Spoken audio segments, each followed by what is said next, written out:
বিএনপির সিনিয়র যুগ্ম মহাসচিব রুহুল কবির রিজভী বলেছেন, সরকারের উন্নয়ন জোড়াতালির উন্নয়ন, তাই এখন ধপাস করে পড়ে গিয়ে সব ভেঙে চুরে তছনছ হয়ে যাচ্ছে। নয়াপল্টন বিএনপির কেন্দ্রীয় কার্যালয়ের সামনে এক বিক্ষোভ মিছিল শেষে দেয়া বক্তব্যে তিনি কথা বলেন।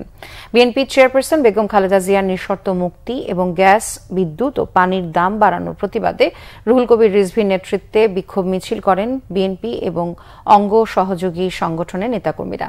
মিছিল শেষে সংক্ষিপ্ত সমাবেশে রিজভী অভিযোগ করেন, গণবিরোধী সরকারের কারণে দেশে জ্বালানি তেলের দাম বেড়েছে। প্রধানমন্ত্রী তার কাছের লোকদেরকে লুটপাটের সুযোগ করে দিয়েছেন।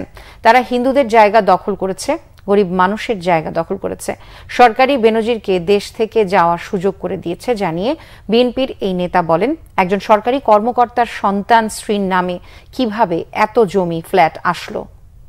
যে অহংকার করে প্রধানমন্ত্রী তার উন্নয়নের কথা বলেন, সেই উন্নয়ন কাগজ যেমন থুতু দিয়ে জোড়া লাগালে যে অবস্থা হয়, শেখ হাসিনার উন্নয়ন হচ্ছে থুতু দিয়ে জোড়া লাগানো।